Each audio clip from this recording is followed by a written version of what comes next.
Hello दोस्तों, exam खबर में आप सभी का फिर से स्वागत है। दोस्तों, यूपीएससी सीएससी के रिगार्डिंग एक बहुत बड़ी अपडेट आई है, एक नई नोटिफिकेशन जारी की गई है और पीआईबी के प्रेस रिलीज में इसे डाला गया है। तो आपको इस वीडियो में मैं उसी नए अपडेट के बारे में जानकारी दूंगा। तो अगर आप चैनल पे नए हैं तो इसे पहले आप फटाफट सब्सक्राइब कर ले और बेल आइकन को भी प्रेस जरूर करें ताकि वीडियो संबंधित जितने भी नोटिफिकेशन है आपको मिलती रहे।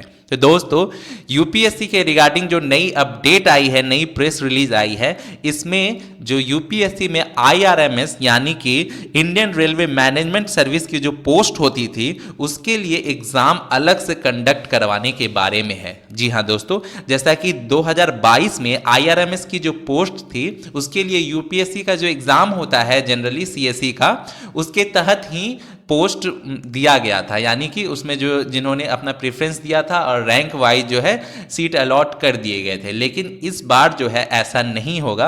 इस बार जो है आईआरएमएस के लिए अलग से एग्जाम कंडक्ट करवाई जाएगी और मैं आपको कुछ चीज़ें क्लियर कर देना चाहता हूं। जैसा कि आप इसमें देख सकते हैं, यूपीएससी जो है प्री का जो एग्ज़ाम है वो साथ में ही लेगी आईआरएमएस के लिए भी। जैसे कि यूपीएससी आईएफएस यानी कि इंडियन जो है फॉरेस्ट सर्विसेज जो होती है उसके लिए प्री का एग्ज़ाम एक साथ ही होता है, लेकिन कट ऑफ अलग आते हैं और मेंस अलग होता है। तो सेम उसी पैटर्न पे इसमें भी आपको प्री का एग्ज़ाम तो आपको यूपीएससी जैसे आप देते हैं वही देना है, लेकिन मेंस में आपको इसके लिए आईआरएमएस पोस्ट अगर आप सेलेक्ट कर रहे हैं तो इसके लिए अलग से एग्ज़ाम देना पड़ेगा। जो सीएससी का मेंस होता है उसमें नहीं इंक्लूड होगा ये।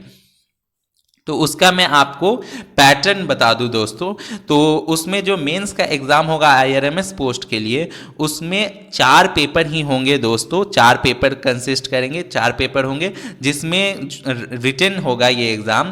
पेपर 1 और पेपर 2 जो है लैंग्वेज पेपर है और ये कंपलसरी होता है, जिसमें से इंग्लिश कंपलसरी है और दूसरा जो लैंग्वेज पेपर है वो आप कोई भी ऑफिशियल लैंग्वेज चूज कर सकते हैं। हिंदी हो गया या अलग अलग जो ऑफिशियल लैंग्वेज है उसमें से कोई भी एक चूज कर सकते हैं। दोनों पेपर 300 मार्क्स के होंगे, लैंग्वेज वाले पेपर। और ये लैंग्वेज वाले पेपर जो होते हैं इनका मार्क्स जो है वो मेरिट लिस्ट में जोड़ा नहीं जाता है। ये जो है आपका सिर्फ पासिंग इन नेचर होता है।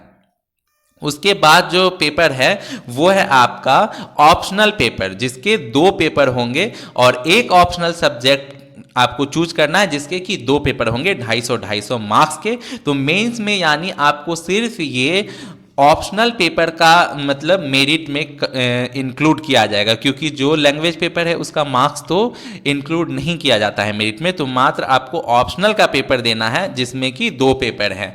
और उसके बाद आपका पर्सनालिटी टेस्ट 100 मार्क्स को होगा, यानी इंटरव्यू जो है आपका वो 100 मार्क्स 100 मार्क्स के होंगे। अब ऑप्शनल पेपर में जैसे यूपीएससी में बहुत सारे ऑप्शंस आपके पास अवेलेबल होते हैं, हिस्ट्री के, आपके ज्योग्राफी, बहुत सारे सब्जेक्ट्स हैं, एंथ्रोपोलॉजी वगैरह, लेकिन इसमें आपको ऐसा नहीं है। इसमें मात्र 4 सब्जेक्ट्स हैं जिसमें से आपको चूज करना है कोई एक, जो कि है civil engineering, mechanical engineering, electrical engineering या फिर कॉमर्स एंड अकाउंटेंसी। इन चारों में से ही कोई आपको एक सब्जेक्ट चूज करना होगा। इसके अलावा आपके पास ऑप्शन अवेलेबल नहीं है। इसमें से कोई भी एक आप चूज करेंगे, उसके 2 पेपर होंगे। जैसे कि मान के चलिए आपने सिविल इंजीनियरिंग किया है, चूज किया है अपने ऑप्शनल के लिए, तो उसके 2 एग्जाम होंगे, पेपर 1 पेपर 2 250 मार्क्स के। तो ये आप ध्यान में रखेंगे। और इसके बाद जो है इंपॉर्टेंट इसमें चीज है कि एलिजिबिलिटी क्राइटेरिया, हर कोई इसके लिए एलिजिबल नहीं है इस पोस्ट के लिए दोस्तों। जिनके पास इंजीनियरिंग की डिग्री हो, डिप्लोमा नहीं, आप ध्यानपूर्वक देखेंगे, डिग्री होना चाहिए, या फिर कॉमर्स की डिग्री हो, या फिर आपके पास चार्टर्ड अकाउंटेंसी की यानी सीए की डिग्री हो, वही इसके लिए एलिजिबल है। ध्यान रखेंगे दोस्तों कि अगर आपके पास इसका डिग्री अवेलेबल है इन तीनों में से किसी एक का, तो ही आप इस पोस्ट के लिए एलिजिबल है। तो ये इंपॉर्टेंट अपडेट था यूपीएससी के रिगार्डिंग, जो कि आईआरएमएस पोस्ट के रिगार्डिंग था। इसका मेंस का पेपर अब अलग से होगा। तो उम्मीद है कि आपको वीडियो पसंद आया होगा। अगर कोई भी क्वेरी है तो आप कमेंट सेक्शन में पूछ सकते हैं, और अगर वीडियो पसंद आया तो इसे लाइक कीजिए, शेयर कीजिए और चैनल को सब्सक्राइब भी जरूर कीजिए। धन्यवाद।